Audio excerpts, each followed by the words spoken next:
This tutorial is set up to give you instructions on how to complete your didactic program in dietetics application to the full major using the ePortfolio system.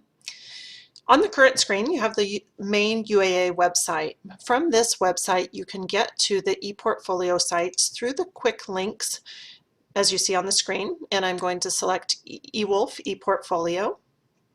This will take you into a place that you can log on to your own ePortfolio site. You will use your main UAA username and password to log on to the site. I've already logged into the site, and so I end up at this page as you see here. So once you log on, this is where you'll end up. For the DPD application, you will create a new portfolio by clicking on the Add Portfolio link here with the little green button with the plus sign. When I click on that button, I can create my ePortfolio from this space. As you will see from the instructions, when you title your ePortfolio, there's a specific nomenclature you should use. Use your first title at DPD Application, then the year you are applying, so in this case perhaps 2017, and then your first name and your last name. So I'll put mine there. That will be the title of your DPD application or your ePortfolio. Once you've titled it, you can search for the template. So the DPD application has a specific template you will use that will outline all of the instructions and give you all of the things you need to fill in. If you click on the University of Alaska Templates tab, and in this case you see it in the list, the Didactic Program in Dietetics Application Template. If you don't find it or it doesn't appear automatically for you, you can simply search for it by typing it here. And even if you use some of the words, it should come up. So if you use didactic program or dietetics, it should come up in the University of Alaska templates. You'll select that template to use by clicking on it and then click select. You can use the selected templates theme for now. You may change some of the theme later if you would like.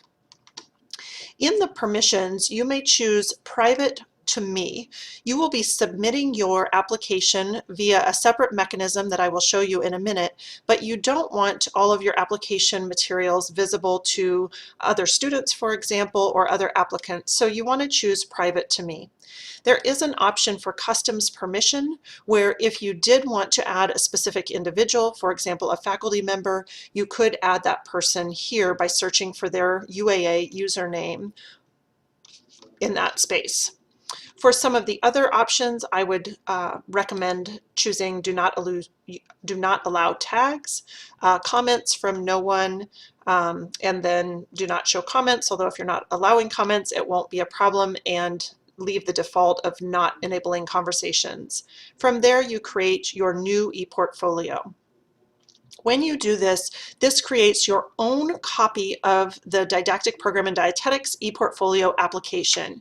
You can see on the top that it has the name that I gave it. So yours should say DPD application, the year you're applying, and your name, and that will be the name of your portfolio. The portfolio template is set up so that each page has specific instructions of what to include.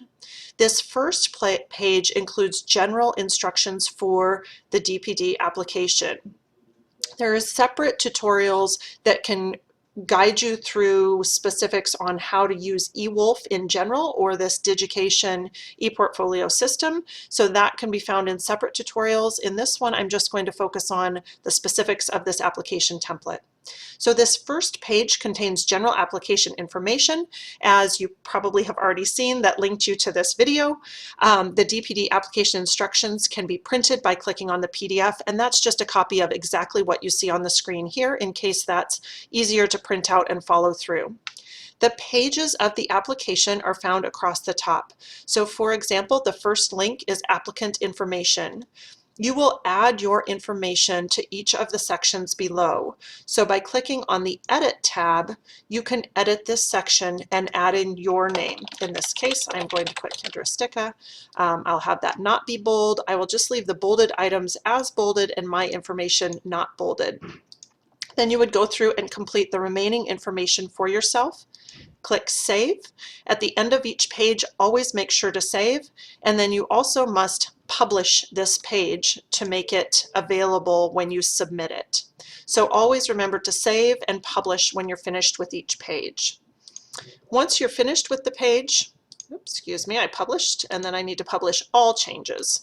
And you saw the red mark when I didn't publish all changes, so keep an eye out for that to make sure that everything is indeed published. Then you can go to the next, each of the subsequent pages of the application. So in this case, it says letter. This is where you will upload your letter of application. You can upload it as in a PDF or another format as indicated here. So essentially each page, each section, excuse me, located across the top has information that you need to include, and when you click on that section, it tells you exactly what you need to include. You should not delete anything on the pages, but simply fill in the blanks and add to each of those sections. Again, remembering to save and publish once you've updated each page. So each tab, I'm just going to click through for each section. Under the extracurricular activities, you will notice there are 3 separate areas on the left side. So those are 3 separate pages that you will want to fill in individually. If something doesn't apply to you, you may indicate that, but please don't leave the section blank. This will help us make sure that you've filled in every section, but it certainly is okay. For example, if you don't have any specific honors or awards to list, just simply type in not applicable. Again, please do not delete any of the instructions or the headings. Just add your information by clicking on the Edit tab and then editing that section of each page. The video is where you will upload a video that has the specific requirements listed here. Please do follow those requirements precisely, including the length of the video and what to address in the video. This also tells you how to submit the video by adding a module and selecting the media module and upload your video to that space. So I'll just show you briefly how to add a module, and we are going to check for the video, the image video, and then we say add this module. That essentially allows you to add a space in your ePortfolio. So now within this module that you've added, we can replace this media with a video. So here, if we choose from my computer, browse for your video selection, video file, and upload it in that way. I'm going to close that, and I'm not going to save that, but you would of course want to save and publish once you're finished with that. The prerequisite information that needs to be included is listed here. I have the prerequisite course table included as a Word document or a PDF document. Yet you may use whichever one you would like. You may also create your own as long as it looks the same and has the same information, and then you will upload that document here. The information you include will be verified with your transcript, but this is a tool to help make that verification a little bit more simplified and to make sure that you have verified that all the courses required to apply are indeed in your official transcript. On the recommendations section, your recommendations will be sent directly to the DPD director, so they should not be given to you and uploaded here. There is a recommendation form that is listed at the bottom of this page that you can download as either a Word document or a PDF. There is a confidentiality statement here that you are waiving your right to see those letters of recommendation. You will need to type your name here to acknowledge that confidentiality release statement. So please make sure to type your name there so that we can accept your letters of recommendation.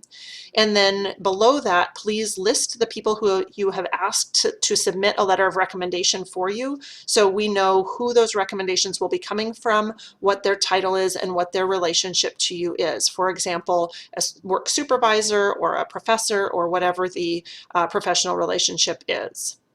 And then there is a section for supplements. Most people will not need to use this section. We ask that you only include information that's been requested. However, occasionally there will be a reason for supplementary material, but this is really only if you have a special circumstance. We do again ask that you only include the information that's requested in the application. So hopefully this video gave you the basic information you need to complete your application ePortfolio and get it ready for submission.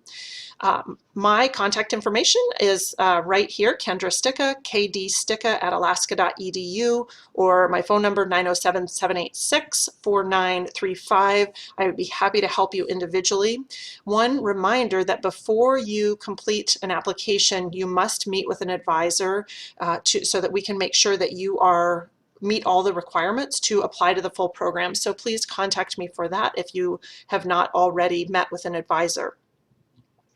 So once you have completed everything in this ePortfolio, you've made the template yours, you've named it, you've included all your information, and you're ready to submit your application, you will go under this top link of Portfolio Tools and choose Submit. When you click on the Submit section, there will be an option for you to submit your DPD application. In order for this to be viewable, you will have to have met with an advisor and they will have to have added you to the DPD application assessment group. So if you don't see this available, please contact myself or your advisor about having that added. But again, that'll only be added when we verify that you're eligible to apply to the program. So you choose that assignment, and then you will want to select this top button that will then check everything so you can submit your entire ePortfolio. Essentially what this will do is it will make a copy of your ePortfolio and submit it for our review committee to look at and evaluate. You will still retain your ePortfolio, and if you make changes after that, you are welcome to, but this will timestamp what you've submitted and lock down what you've submitted for our viewing, and then you can do what you would like with the rest. You'll notice when you go to submit, right here, there's one that notes draft by the video. Remember, I started to upload a video and then I didn't finish that step and I didn't save it. This is a place that you want to double check there's nothing left in draft form before you submit so that you make sure everything is finalized. Once you're ready and you're sure everything is all set, you click submit and you will note that your portfolio was successfully submitted, and it indicates the pages that were submitted and the time. This should be everything you have to do. If you want to contact me at any point to verify that it was submitted, that is absolutely perfectly fine, and I would be happy to look in there for you. I would encourage you not to wait until the last minute to do your submission. As we all know, technology seems to fail when we least want it to. So I would encourage you to plan ahead and plan your submission a little bit early to give yourself a little window of time if there are any issues.